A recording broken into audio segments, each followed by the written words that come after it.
Hello everyone and welcome back to our next economic lecture. Our today's topic is methods of measuring price elasticity of demand. We are started with elasticity of demand lecture और हम लोगों ने अभी तक पढ़ा है elasticity means what, that is concept of elasticity, types of elasticity, that is income elasticity, cross elasticity, price elasticity. Then further we studied types of price elasticity of demand, that is perfectly elastic demand, perfectly inelastic demand, then third one unitary elastic demand, fourth one relatively elastic demand, and fifth one relatively inelastic demand. In today's video lecture, we will study about methods of measuring elasticity of demand. Elasticity means to find out elasticity of a particular product. Okay, it can be 1, it can be 0, it can be positive, it can be negative. तो ये elasticity find out करने के लिए कौन कौन से methods है. So let's quickly understand the methods of measuring price elasticity of demand. So, we will study the different methods of price elasticity of demand. Number one is ratio method or percentage method. Second one is total expenditure method. Third one is point method or second नाम है geometric method. Okay. So, number one, ratio method. Now, this particular method would measure the ratio by which there is the proportionate change in the quantity demanded to proportionate change in the price. Okay, यहाँ पे बोला है first this ratio method is developed by Professor Marshall. According to this method, elasticity of demand is measured by dividing the percentage change in a demand by the percentage change in price. Percentage method is also known as a arithmetic method. Elasticity की जो भी methods है इन सबका खोज Alfred Marshall ने किया है. तो ये सबसे पहले फर्स्ट रेशियो मेथड में उन्होंने क्या बोला है, यहाँ पे रेशियो मेथड से अगर किसी प्रोडक्ट की इलास्टिसिटी ढूंढनी होगी तो अपने को रेशियो या फिर उनका परसेंटेज निकालने पड़ेंगे. लेकिन किसके, formula is ED equals to percentage change in quantity demanded divided by percentage change in is price. तो उसको numerically ED equals to percentage delta Q divided by percentage delta P. Delta या फिर triangle का मतलब मैंने बोला था change. Okay, mathematically the above formula can be presented as under. तो मैथमेटिकली यही फॉर्मूला को कैसे प्रेजेंट किया जाता है वो यहाँ पे दिया है. अभी एग्जाम में आपको कोई भी क्वेश्चन सॉल्व करने नहीं आएगा मैथ्स के जैसे, आपको खाली ये कंसेप्ट को समझ के लेना है.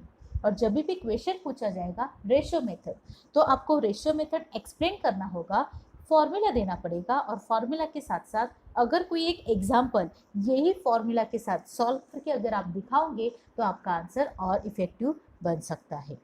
So here is the example, price, quantity demanded and formula. In price they have given to price. See, number one was 20. That time demand was 10 kg.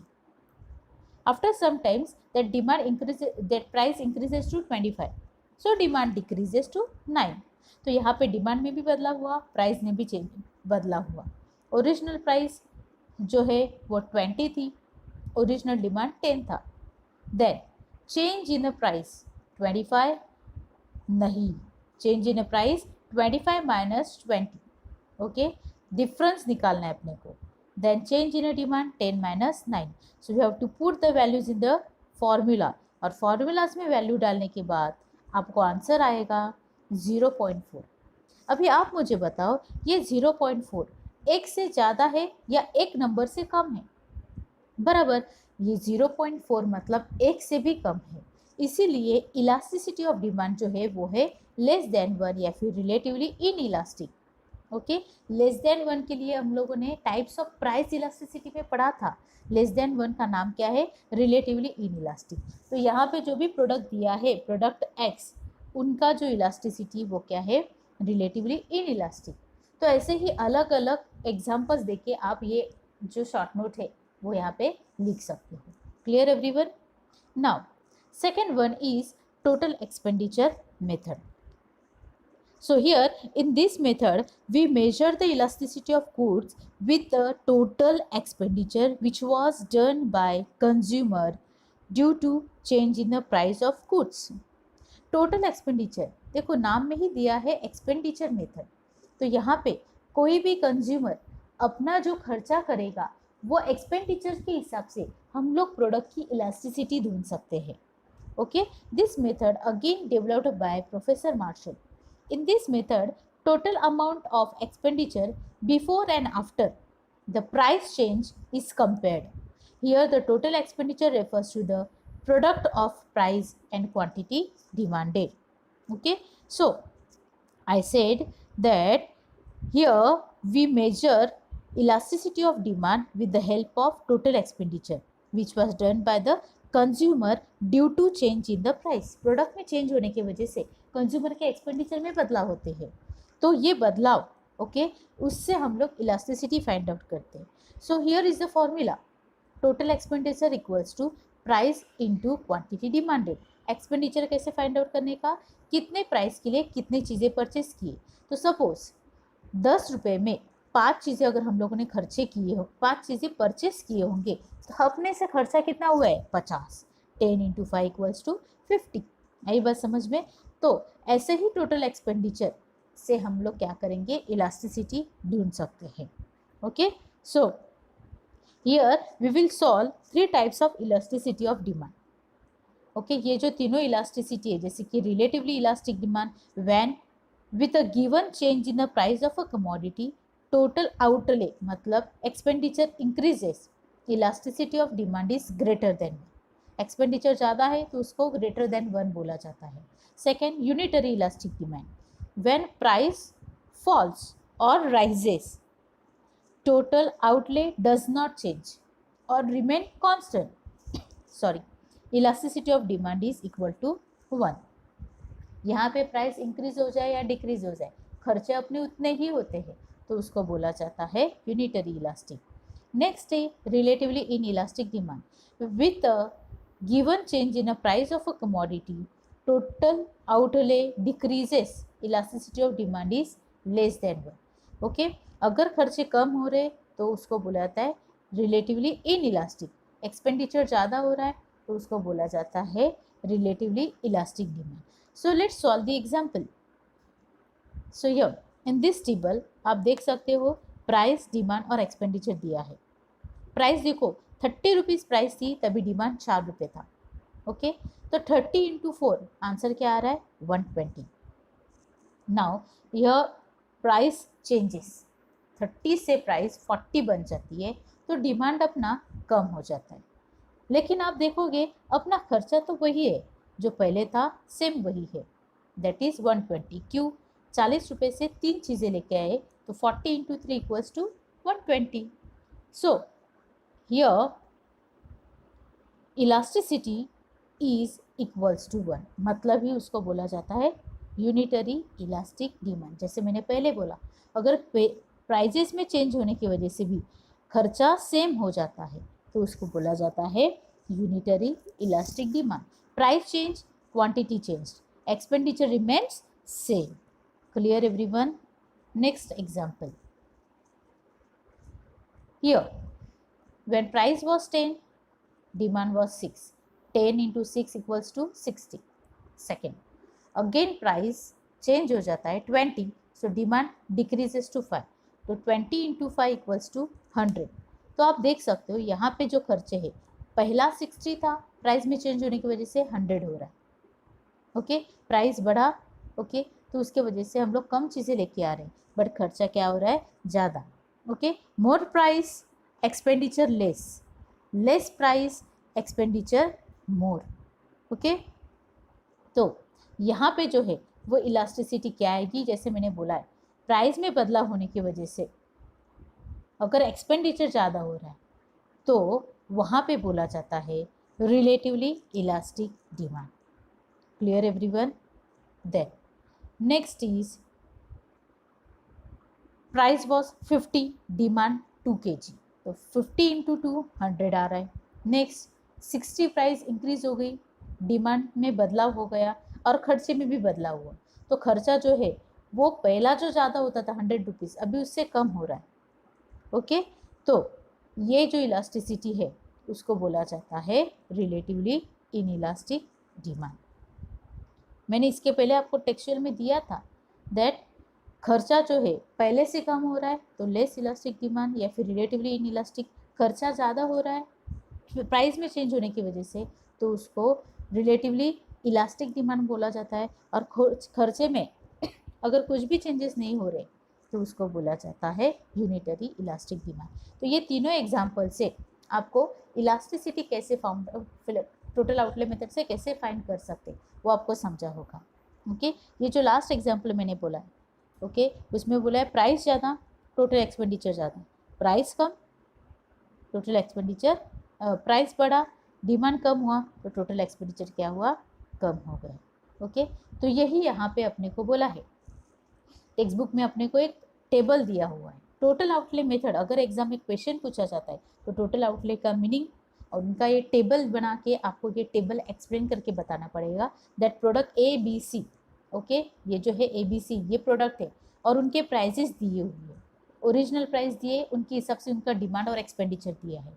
फिर प्राइस में बदलाव होने के बाद डिमांड में कितना बदलाव हुआ और खर्चे में एक्सपेंडिचर में कितना बदलाव हुआ, उनके ऊपर से आपको elasticity of demand find out करनी है। ओके, अगर एक्सपेंडिचर पहले प्राइस से बदले हुए प्राइस में ज़्यादा हो रहा है तो उसको मोर देन वन बोला जाता है। अगर एक्सपेंडिचर प्राइस चेंज होने के बाद भी सेम है तो उसको यूनिटरी इलास्टिक बोला जाता है। और अगर एक्सपेंडिचर पहले से कम हो रहा है तो उसको बोला जाता है less elastic demand. Clear everyone, समझा ना? Next method is point method or geometry method. Professor Marshall has developed another method to measure elasticity of demand, which is known as point method or geometric method. The ratio method and total outlay method are unable to measure elasticity of demand at a given point of the demand curve, on the demand curve. Okay, तो ये जो next method है, ये next method में हम लोग graph से elasticity of demand ढूंढ सकते हैं। The elasticity can be measure by taking point on a straight line demand को। अपने को एक स्ट्रेट लाइन पे कहाँ पे भी एक पॉइंट लेके इलास्टिसिटी फाइंड आउट करनी है तो उसके लिए अपने को एक क्या करना पड़ेगा, फॉर्मूला यूज करना पड़ेगा। At any point on the demand curve elasticity of demand is measured with the help of following formula. Point elasticity of demand equals to lower segment of demand curve below a given point divided by upper segment of demand curve above the given point. Okay, demand curve may be either linear or non-linear. Demand को दो तरीके के हो सकते हैं, एक straight line को linear line के ऊपर और दूसरा हो सकता है नॉन लीनियर। तो सबसे पहले हम लोग देखेंगे लीनियर डिमांड कर्व क्या है। यहाँ पे बोला है जो हम लोगों ने लॉ ऑफ डिमांड पढ़ा है उसके जैसे यहाँ पे अगर कोई कर्व है स्ट्रेट लाइन कर्व, उनके ऊपर एक डॉट एक पॉइंट लेके हम लोग इलास्टिसिटी ऑफ डिमांड ढूंढ सकते हैं। So here when demand curve is linear that is straight line we extend the demand curve to meet y axis at a and x axis at b। ये जो demand curve है straight line curve, उनके ऊपर से अगर elasticity ढूंढनी होगी तो अपने को डिमांड को y एक्सिस को a पॉइंट में और x एक्सिस को b पॉइंट में ज्वाइन हो जाए ऐसे अपने को एक्सटेंड करना पड़ेगा। Okay, now at x axis is 0 and y axis is infinite. ये जो x एक्सिस है, x एक्सिस को क्या बोला जाता है, 0। इसके बाद में जो नंबर रहते हैं वो माइनस रहते हैं, तो यहाँ पे जो भी इलास्टिसिटी रहेगी वो हमेशा क्या रहेगी, 0। और y एक्सिस पे जो भी इलास्टिसिटी रहेगी वो क्या रहेगी, इन्फिनाइट रहेगी। ओके, ये तो पता चला। अभी बाकी की इलास्टिसिटी कैसे ढूंढेंगे। So let us assume that A B is a demand curve. ऐसा एज्यूम करेंगे ए बी ये एक डिमांड कर्व है and it's length is 8 centimetre. और इसकी जो लेंथ है उसको अपने को एज्यूम करना पड़ेगा कि अगर ये 8 सेंटीमीटर है, point elasticity at various points on a linear demand curve can be measured as follow. तो यहाँ पे नंबर 1 एट पॉइंट P, यहाँ पे P पॉइंट लिया है, दिखाई दे रहा है सबको। The point elasticity is measured as follow. Formula क्या है पॉइंट इलास्टिसिटी का, that is upper segment upper segment of a demand curve above the given point. I repeat, lower segment of demand curve below a given point. Lower segment means जो भी point दिया है वो point का जो lower segment है उसका measurement divided by upper segment of demand curve above a given point. ये जो पी पॉइंट है उसके निचला हिस्सा डिवाइडेड बाय अपर सेगमेंट। तो ये 8 सेंटीमीटर है, तो यहाँ पे लोअर सेगमेंट देखते हैं P B, that is P B दिखाई दे रहा है। Then upper segment P A divided by P A, तो ये बीच में है पॉइंट। तो चलो हम लोग देखते हैं कि ये जो सेगमेंट है उसको सेम हिस्से में अगर डिवाइड किया जाता है तो ये भी पी बी भी 4 सेंटीमीटर, पी ए भी 4 सेंटीमीटर, तो डिवीजन करने के बाद आंसर आ रहा है 1। सो दस point P demand is unitary elastic. देखो दोनों सेम मेजरमेंट है तो दोनों का डिवाइड करके आंसर क्या आता है 1। तो 1 मतलब कौन सी इलास्टिसिटी, प्राइस इलास्टिसिटी के टाइप में हम लोगों ने पढ़ा था, वो है unitary elastic demand. Okay, now at a point P1, देखो नेक्स्ट पॉइंट दिया है P1, यहाँ पे इलास्टिसिटी मेजर करनी होगी। तो सबसे पहले फिर से वही फॉर्मूला, लोअर सेगमेंट निचला हिस्सा डिवाइडेड बाय अपर सेगमेंट। तो lower segment P1B, upper segment क्या आता है P1A, वही लिखा है यहाँ पे। चलो अभी ये P1B अगर 2 सेंटीमीटर है तो 8 - 2 अपर सेगमेंट कितना आता है, आएगा 6। तो 2 डिवाइडेड बाय 6 इक्वल्स टू 0.33। तो ये जो आंसर आ रहा है वो 1 से भी कम है, तो ये कौन सी इलास्टिसिटी हो सकती है, यस ये है लेस इलास्टिक या फिर relatively inelastic demand. Third, eight a point P2, देखो ये नेक्स्ट पॉइंट है जो कि पहले के बराबर उल्टा है। अभी lower segment P2PB divided by P2A, तो अभी P2B अगर ये 6 सेंटीमीटर है निचला हिस्सा divided by upper segment P2A अगर ये 2 है तो 6 डिवाइडेड बाय 2 आंसर आ रहा है 3, जो कि एक नंबर से ज़्यादा है। Thus the point P2 demand is relatively elastic, more than 1 answer आ रहा है, तो this is relatively elastic demand. At a point A, point elasticity is infinite. Okay, यहाँ पे इलास्टिसिटी क्या बोली है, infinite, because upper segment is 0, क्योंकि इसके ऊपर का सेगमेंट अपने को काउंट करने आएगा नहीं, इन्फिनाइट है, इसीलिए उसको इन्फिनाइट इलास्टिसिटी बोला है। एट अ पॉइंट B, ये जो B पॉइंट है एक्स एक्सिस पे, यहाँ पे इलास्टिसिटी 0 बोलिए, बिकॉज लोअर सेगमेंट इज 0, क्योंकि लोअर सेगमेंट क्या है 0 है। तो ये हुआ लीनियर मेथड से पॉइंट इलास्टिसिटी ऑफ डिमांड अगर फाइंड आउट करनी होगी तो। ओके, आई बस सबको समझ में। नेक्स्ट आता है non linear demand curve. Okay, अभी यहाँ पे ये अगर लाइन ना हो तो हम लोग क्या करेंगे, डिमांड कर्व में लाइन थी, बट यहाँ पे अगर लाइन ना हो तो क्या करेंगे, तो सिंपल है, A एंड B टेंजेंट आप खुद बनाइए, जो ये कर्व को चूँकि A और B टेंजेंट आप खुद बनाएंगे। ओके, और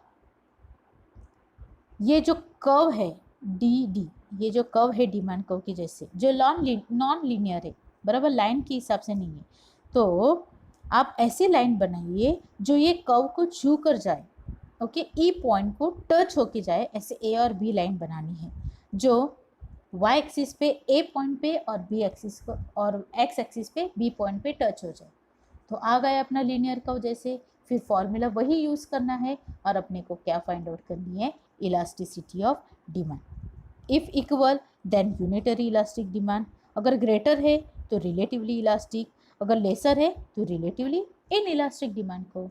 तो अगर नॉन लीनियर कर्व आता है तो अपने को खुद को स्ट्रेट लाइन ड्रॉ करनी पड़ेगी, बट ऐसी स्ट्रेट लाइन जो टेंजेंट को टच होके जाए, छू के जाए। ओके, फिर उसके हिसाब से सेम फॉर्मूला यूज़ करके आप elasticity of demand geometry method से इन नॉन लीनियर मेथड आप फाइंड आउट कर सकते हो। Clear everyone? तो आई होप आपको यहाँ तक methods of measuring price elasticity of demand समझ में आया है. Okay, thank you.